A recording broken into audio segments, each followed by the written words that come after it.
Um levantamento da FEComércio de São Paulo mostrou que o setor de turismo em todo o Brasil fechou o mês de abril com recorde de faturamento. Foram 23 bilhões 200 milhões de reais, um crescimento de 2,7% na base anual. O que sustentou esse crescimento foi a alta de 9% na tarifa média das passagens aéreas, um reflexo parcial, é verdade, do encarecimento do QAV, o querosene de aviação. Quem traz mais detalhes sobre isso é o Guilherme Ditzi, assessor econômico da FEComércio aqui de São Paulo. Guilherme, seja muito bem-vindo, é um prazer ter você aqui. Bom dia, Victor. É um prazer falar com você e todo da CNN Money. Guilherme, queria começar perguntando sobre esse recorde histórico para o mês. Eu queria entender exatamente uma manutenção de patamar, né? Não de demanda. Eu queria entender exatamente essa correlação. A gente pode falar em recorde nominal desse faturamento. A gente pode falar, inclusive, de um impulso da demanda por viagens aqui dentro do Brasil? O que a gente está vendo agora, Vitor, é o seguinte: teve um aumento de preço expressivo ali das passagens aéreas de 10%, 20%, e vamos lembrar, isso foi absorvido, de certa forma, o aumento do custo do querosene, que subiu quase 60%, 60%, 70% ali nos últimos meses. Então, boa parte desse aumento foi absorvido pelas companhias aéreas, que não conseguiu repassar de fato os preços para o consumidor. Mas a gente está falando de aumento de preço, né? E, ao mesmo tempo, a demanda ela cresceu de uma maneira muito simples ali, em torno de 1%, 2%. Então, a gente teve um aumento mais expressivo dos preços do que propriamente da demanda. Não quer dizer que a demanda esteja caindo, mas ela está crescendo nos últimos meses, março, abril, a um ritmo mais fraco do que estava vindo anteriormente. Isso pode ser um sinal de alerta, evidentemente, por conta aí da guerra do Irã, aumento dos custos das companhias aéreas, repassando, de certa forma, para os consumidores, mas tem que analisar os próximos meses para ver se confirma, até mesmo que a gente está vendo a sinalização aí enfim, a gente nunca sabe se vai terminar de fato a guerra, porque tem sempre algum conflito extra, mas o barril do petróleo está chegando a $70, e isso tende a amenizar um pouco o reflexo, né, do querosene da aviação e repassando um pouco mais baixo para o consumidor, trazendo de volta um ambiente mais favorável para consumo e também para preços mais a menos. Exatamente essa é a minha pergunta, Guilherme. Se a gente, com essa perspectiva de algum avanço nas negociações entre Estados Unidos e Irã, o arrefecimento do preço do barril do petróleo, saindo do patamar de 120, né, que chegou a bater dólares o barril, para agora ali rodando em torno de $70, se a gente tem alguma perspectiva também de repasse desses preços ou não. As companhias aéreas devem aproveitar, inclusive, para fazer caixa e não repassar também esse alívio esperado do preço do QAV. É difícil, Vitor. Quando a gente analisa alguns dados aí da aviação, a gente nota que mesmo agora, seja agora na guerra do Irã, seja na anterior do conflito da Rússia e Ucrânia, com o aumento dos preços internacionais de commodities, você não vê um aumento expressivo das passagens aéreas, porque a gente tem um teto.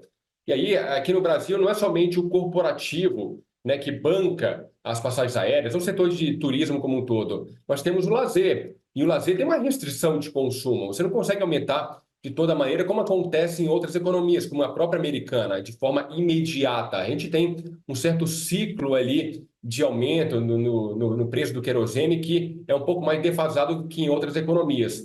Então, a gente vê, de fato, com que esse limite ele é bem percebido na economia brasileira. A gente não consegue aumentar mais esse preço para o consumidor por conta de um teto de gastos. E a gente vai ver, de certa forma, né, talvez você comentou até anteriormente, questão da Azul em Nova York, na Bolsa de Valores, a gente vai ver certamente, né, um certo sangramento das companhias aí no segundo trimestre desse ano, porque os custos aumentaram muito, não conseguiram repassar, talvez o resultado seja bastante negativo em relação ao que teve no primeiro trimestre, que foi exatamente o contrário.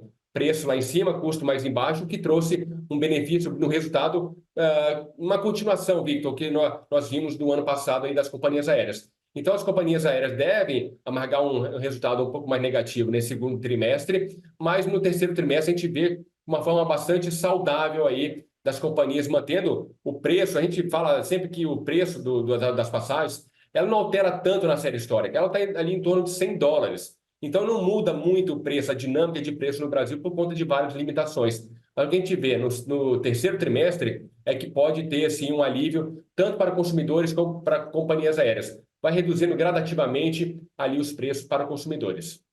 Guilherme, você mencionou o lazer, né? Eu queria, na verdade, fazer uma correlação desse perfil do viajante, do turista, com os dados trazidos por vocês.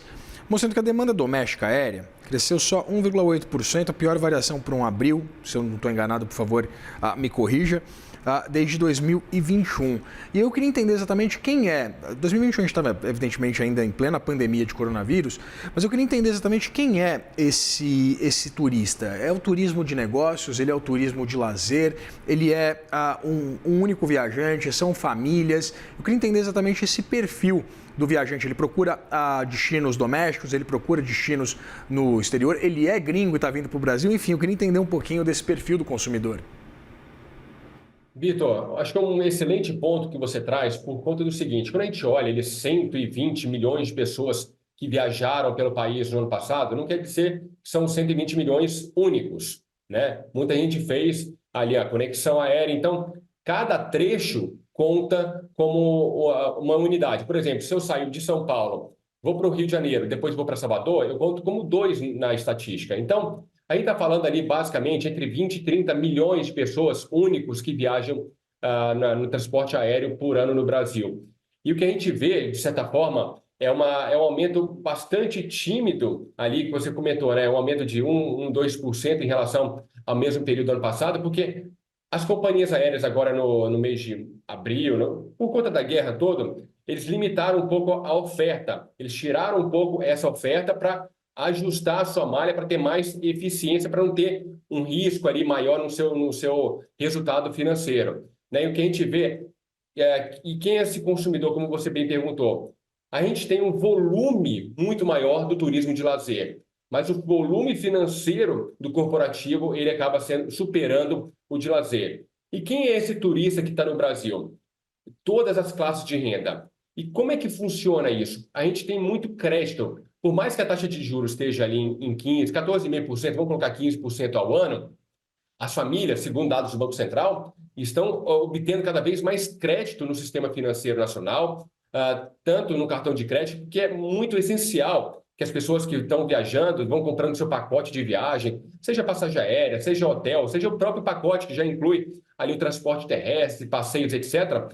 Eles fazem várias parcelas. É difícil você encontrar uma massa de brasileiros que consegue pagar tudo à vista. Então, o crédito favorável, ele permite muito esse avanço, né, do consumo no turismo brasileiro. E aí, o destino principal que nós temos, segundo a pesquisa da ABAB, que é a Associação de Agências Brasileiras aqui no Brasil, das operadoras, a Brastor, eles apontam muito claramente o destino mais procurado no Brasil, praia e sol. Então, o Nordeste sempre tende a ser um grande campeão ali nas buscas ao longo do ano. Rio de Janeiro, uma grande busca por conta da entrada que tem, não somente para brasileiros, né, brasileiros querendo visitar o Rio, mas estrangeiro também entrando agora pelo Rio de Janeiro, que se tornou uma porta de entrada importante no Brasil. Então, assim, não tem um perfil único, Vitor. É o brasileiro viajando para o país todo, aproveitando as oportunidades e utilizando o cartão de crédito como uma modalidade importante de consumo, pagando em várias parcelas e deixando ali para frente o seu pagamento necessário ali na fatura. Enquanto você falava sobre o Rio de Janeiro, Guilherme, eu acompanhava aqui as imagens que a gente trazia para a nossa audiência, da Escadaria Selarón, dos Arcos da Lapa, da Igreja da Candelária, na minha saudosa capital fluminense. Morro de saudade, morei lá, morro de saudade. Mas fala sobre o Rio de Janeiro, Guilherme, porque São Paulo lidera, de acordo com o levantamento de vocês, 41% do faturamento nacional, imagino eu, puxado por esse turismo de negócios. O que falta, por exemplo, para destinos como o Rio, como Salvador, impulsionarem esse faturamento dos seus negócios, que são muito pautados pelo turismo? A gente sabe do potencial gigantesco que há do turismo desses lugares, né? Essa atratividade linda, essas cidades maravilhosas, né? O que a gente vê é essa concentração de negócio em São Paulo, mas não somente, eu diria, São Paulo, capital, aqui que nós estamos, vive mais desse dinamismo.